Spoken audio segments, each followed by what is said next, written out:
और सुप्रिया जी, देश को गुमराह करने की कोशिश नहीं करनी चाहिए। 26 नवंबर को हुआ था। नवंबर दिसंबर में संसद का शीतकालीन सत्र ऑटोमेटिक चलता है, कोई विशेष सत्र नहीं था।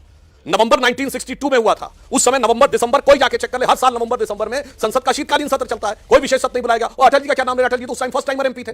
उस समय तो अटल जी को इतने बड़े नेता नहीं थे कि अटल जी के कहने पर ऊपर इन्होंने, नेहरू जी ने ये कर दिया जो कहना, वो वाली बातें थी कि 58-59 से चल रहा था, वो अलग बात है। 26/11 इन्होंने कहा 26/11 के सारे आतंकियों को मार दिया गया था, मगर 26/11 को इनकी सरकार का कहना है कि हाफिज सईद ने कराया, वो तो आज तक मारा नहीं गया, उसे तो आतंकवादी घोषित करवाया मोदी जी की सरकार ने। और इस ऑपरेशन सिंदूर में उसके सारे के सारे घर वाले मारे गए और उसने तब ये कहा, ये रिपोर्ट आई है कि काश मैं भी मर जाता तो ठीक था। और आप तो छोड़िए, आपके नेता तो ये प्रेस कॉन्फ्रेंस कर रहे थे कि 26/11 आरएसएस ने करवाया। दोस्तों, ये विपक्ष और चमचों को हमेशा प्रधानमंत्री नरेंद्र मोदी का काम गलत ही क्यों दिखता है? बीजेपी की जितनी भी गवर्नमेंट शासित स्टेट है उसमें कुछ भी काम होता है वो हमेशा से गलत ही क्यों दिखता है? सिर्फ इस चमचों को, सिर्फ कांग्रेसियों, सपाई और आम आदमी पार्टी और ये आरजेडी, इसी का काम क्यों दिखता है?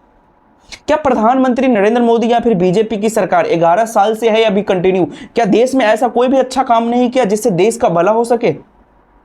और इन कांग्रेसियों को और इन चमचों को हमेशा गलत ही क्यों नजर आता है? दोस्तों, बात कुछ ऐसी है ना, क्योंकि इन लोगों को ये प्रोपेगेंडा फैलाना है, देश में माहौल बिगाड़ना है। इन लोगों का सिर्फ एक ही मकसद है, एक ही एम है कि प्रधानमंत्री मोदी को हटाना है देश से। ठीक है, चाहे उसके लिए कुछ भी करना पड़े, चाहे इसके लिए देश के साथ गद्दारी करना पड़े, देश के साथ गद्दारी ही करना क्यों ना पड़े, कुछ भी करना पड़े, हम उस हद तक जा सकते हैं। जैसे आप अभी सोशल मीडिया चलाओगे ना, अगर आप ट्विटर खोलोगे तो ऐसे बहुत से आपको दिख जाएंगे जो सरतन से जुदा का नारा लग रहा है, फ्री फिलिस्तीन का नारा लग रहा है, लेकिन उसमें हमारे देश के गद्दार से गद्दार यानी हिंदू लोग उस चीजों को सपोर्ट करने के लिए लगे हुए। समझ रहे हो? और देखो, सरकार से सवाल पूछना गलत नहीं है और सरकार से सवाल पूछा जाना चाहिए, और सवाल सरकार से सवाल इसलिए पूछा जाना चाहिए क्योंकि इसमें लोकतंत्र में विपक्ष का होना बहुत बड़ा भूमिका होता है और एक लोकतंत्र को मजबूत बनाने के लिए विपक्ष का होना बहुत जरूरी है। लेकिन इन कांग्रेसियों को और चमचों को जब देश के ऊपर कोई मुसीबत या फिर कोई बहुत बड़ा विपदा आ पड़ती है तो उस टाइम पे हमें देश के साथ खड़ा होना चाहिए, न कि सवालों की एकदम छड़ी लगानी चाहिए और अपनी राजनीतिक रोटियां सेकनी चाहिए, जैसा कि अभी आप खुद देख रहे हो। और ऐसा नहीं है कि सरकार गलत काम करती है, सही काम करती है। हर सरकार जिसकी भी गवर्नमेंट है, जहां पे भी है, और जो जैसे 70 साल देख लो, 70 साल में कांग्रेस ने राज किया हमारे देश में। ठीक है, क्या 70 साल में कांग्रेस ने सही काम किया? गलत काम एक भी नहीं किया है। हर सरकार गलत काम भी करती है, सही काम भी करती है। ऐसा नहीं है कि सिर्फ या तो कोई गलत ही कर रहा है या तो कोई मतलब कांग्रेस ने 70 साल बिल्कुल सही काम किया और बीजेपी जो 11 साल से अभी कंटिन्यू शासित है तो ये गलत काम कर रही है, ऐसा नहीं है। लेकिन इन लोगों को, एक चमचों को और क्या कहोगे यार, देश के गद्दारों को सिर्फ गलत ही दिखता है। तो दोस्तों, अभी हम सुधांशु त्रिवेदी जी से सुनने की कोशिश करते हैं कि ये जो ऑपरेशन सिंदूर हुआ है, और दोस्तों अभी जो प्रधानमंत्री नरेंद्र मोदी जी ने वो भाषण दिया है राजस्थान के करनी मंदिर में जो बॉर्डर से रटा हुआ है, वहां पे अभी एक जनसभा को संबोधित करने गए थे, तो वहां पे उन्होंने बोला था कि हमारे खून में सिंदूर बह रहा है, हम इसका बदला लेके रहेंगे इन पाकिस्तानी आतंकवादियों से। तो दोस्तों, इसमें गलत क्या कह दिया?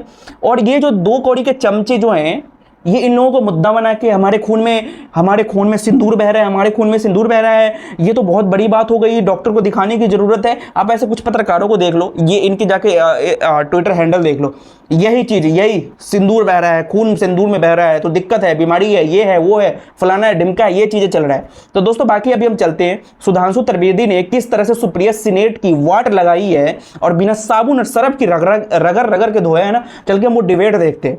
सुप्रिया जी, मेरा ये सवाल है, हम इंदिरा गांधी की बात कर रहे हैं 1971 की, वो बहुत महत्वपूर्ण है और इंदिरा जी ने जो किया वो बहुत अच्छा किया, बहुत बड़ा सबक सिखाया और आज भी उसकी मिसाल दी जाती है। लेकिन मुंबई हमलों में जब हमारे 166 लोग मारे गए थे, उसके 1 महीने के बाद जब हम लोग डिबेट कर रहे थे तो पाकिस्तान को क्या सबक सिखाया था हमने? एक जिंदा आतंकवादी कसाब पकड़ा गया था, जिंदा जागता जीता हुआ सबूत। पाकिस्तान को बेनकाब नहीं कर पाए, उसको डॉजियर सौंपते रहे।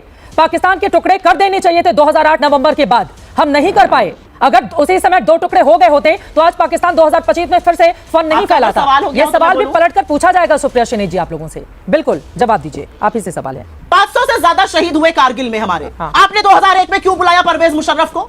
उसके तो हाथ हमारे लोगों के खून से सने हुए थे। हमने पाकिस्तान को लेसन सिखाया था, हमारी सेना ने 99 में सिखाया था लेसन, और अटल जी ने तो कहा भी था सदन में, अमेरिका का प्रेशर था लेकिन हमने सीज फायर नहीं किया। ऐसी बात मोदी जी भी कहें, क्यों नहीं कह रहे? अरे चलिए, आप इंदिरा जी को नहीं मानते हैं, आप उनको नहीं मानते जिसको इस देश ने दुर्गा कह दिया, आप कहिए ना। अटल जी ने तो कहा पाकिस्तान का तो दबाव मेरे ऊपर था, मैंने कहा नहीं, जब तक मैं सबक नहीं सिखाऊंगा मैं पीछे नहीं हटूंगा। आपको भी ऐसा करना चाहिए था। देखिए, तथ्यों पर अगर बात की जाए ना तो बीजेपी के पास कुछ है नहीं कहने को। तथ्यों के अलावा जलेबी बनाई जाए, मीडिया के माध्यम से कुछ कहलवाया जाए तो वो अलग पिक्चर हो जाती है। नरेंद्र मोदी जी 3 भाषण दे चुके हैं, इस देश के सदन के सामने भाषण क्यों नहीं दे रहे हैं? आइए हम लोग चर्चा करेंगे, जैसे अडवाणी जी ने करी थी, जैसे अटल जी ने करी थी, जैसे लोहिया जी ने करी थी। आइए, इस देश के सदन को कुछ तो आप गरिमा मानते होंगे, इस देश के सदन की कोई तो महत्ता है। लोग चुनकर अपना प्रतिनिधि इसलिए भेजते हैं कि अगर आज हमारे मन में सवाल है तो 142 करोड़ लोग तो नहीं खड़े हो जाएंगे, हमारे प्रतिनिधि खड़े होंगे, तो उनके सवालों को सुनिए, उनकी बात का जवाब दीजिए। जैसे कि अडवाणी जी ने पूछा था सवाल और मनमोहन सिंह जी ने जवाब दिया था, जैसे कि अटल जी ने पूछा था सवाल और नेहरू जी ने जवाब दिया था। आज आप क्यों नहीं कर पा रहे हैं ये बात आप क्यों नहीं कह पा रहे कि भारत के संसद का विशेष सत्र बुलाया जाए, संसद से ज्यादा सुप्रीम इस समय कुछ नहीं है और संसद को सच बताया जाए। सुधांशु जी, उनकी बातों पर आप जवाब दीजिए, लेकिन पीएम ने जो कहा है, प्रधानमंत्री ने आज जो राजस्थान में कहा है कि आतंक का फन कुचलने की यही नीति, यही रीति है, यही भारत है, नया भारत है। आतंकवाद से निपटने के 3 सूत्र तय किए हैं। भारत पर आतंकी हमला हुआ तो करारा जवाब मिलेगा। एटम बम की गिदड़ भपकी से भारत डरने वाला नहीं है। आतंकी आकाओं और आतंकी सरपरस्त सरकार को अलग अलग नजरिए से नहीं देखा जाएगा, उन्हें एक ही माना जाएगा। ये पीएम का बयान है, लेकिन सुप्रिया शिंदे जी बार बार ये सवाल पूछ रही हैं कि संसद का सत्र क्यों नहीं बुलाकर जवाब देते हैं प्रधानमंत्री उसमें। बिल्कुल मैं फैक्ट के साथ बोलता हूं। प्रधानमंत्री जी ने भी कहा है और सेना ने भी कहा है कि अभी ऑपरेशन सिंदूर रुका नहीं चल रहा है, ये युद्ध विराम नहीं है, ये सिर्फ ऑपरेशनल ब्रेक है। तो जिस समय ऑपरेशन चल रहा है यानी अल्प विराम हुआ है, निश्चित रूप से पूर्ण विराम होने दीजिए, उसके बाद संसद का सत्र और सारी बात होगी। और सुप्रिया जी, देश को गुमराह करने की कोशिश नहीं करनी चाहिए। 26 नवंबर को हुआ था। नवंबर दिसंबर में संसद का शीतकालीन सत्र ऑटोमेटिक चलता है, कोई विशेष सत्र नहीं था। नवंबर 1962 में हुआ था, उस समय नवंबर दिसंबर कोई जाके चेक कर ले, हर साल नवंबर दिसंबर में संसद का शीतकालीन सत्र चलता है, कोई विशेष सत्र नहीं बुलाएगा। और अटल जी का क्या नाम ले, अटल जी तो उस टाइम फर्स्ट टाइमर एमपी थे।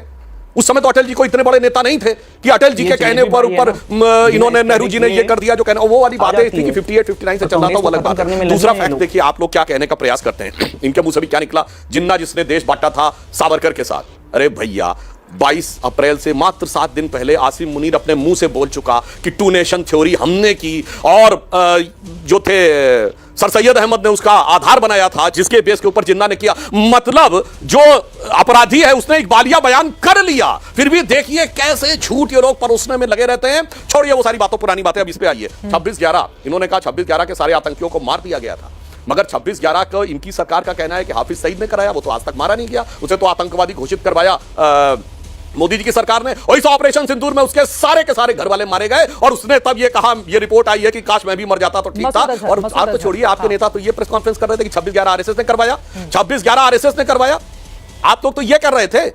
और इतना ही नहीं, आप लोगों ने अजीज बर्नी की किताब 2611 एंड आरएसएस कॉन्स्पिरेसी, ये दिग्विजय सिंह उसका उद्घाटन विमोचन कर रहे थे। इससे ज्यादा मजाक हो सकता है कोई? 162 लोग जो मारे गए और जो एक जिंदा पकड़ लिया गया। मैं दर्शकों को बताना चाहता हूं, शायद वो लोग भूल गए हों, सारे आतंकवादियों ने फेक हिंदू आईडी बना रखे थे, सबके हाथों में कलावा था। अगर शहीद तुकाराम ओमले ने अपने सीने पर दर्जनों गोलियां झेलकर अजमल आमिर कसाब को जिंदा न पकड़ा होता, और तो यह किताब इनकी पहले से तैयार थी। ऐसा नहीं कि किताब जो थी वो 10-12 दिन में लिख दी जाती है कोई भी किताब। इसका मतलब देश के साथ कितनी बड़ी राजनीति की जा रही थी, हमें इसको समझना चाहिए। और अंत में मैं कहूंगा, देखिए सुप्रिया जी कम से कम आर्थिक विषयों की तो बहुत बेहतर जानकार है। एक तरफ कहती कंगला पाकिस्तान, और फिर वो कह रही ट्रंप के उस बयान पे उनको यकीन हो रहा कि ट्रेड की बात कही। अरे भाई, कंगला आदमी को ट्रेड कर सकता है क्या? कम से कम इतना तो ध्यान रखना चाहिए। अब आइए IMF के लोन पे मैं बताना चाहता हूँ। IMF के लोन पे भारत के दबाव के चलते हुए 11 एडिशनल शर्तें लगाई गई हैं। जो 24वां बेल आउट पैकेज 75 साल में दुनिया का इकलौता देश है जिसको देश से कह रही है कि वो ट्रेड होगा, और ये यकीन कर रही है कि आज सुप्रिया जी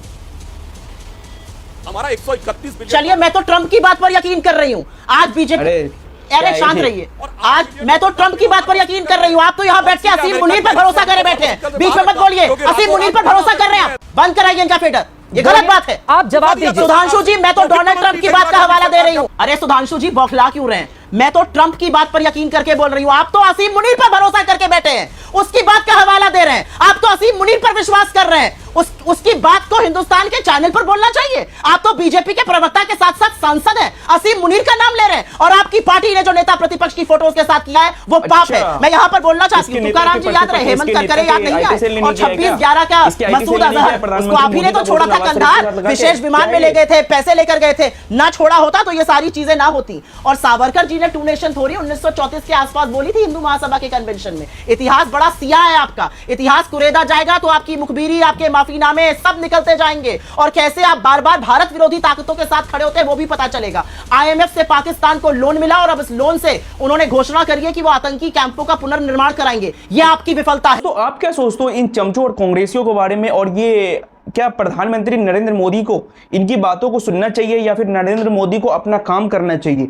इन चीजों पे अपनी राय कमेंट में जरूर देना, और मिलते हैं किसी नेक्स्ट वीडियो में। तब तक के लिए बाय बाय।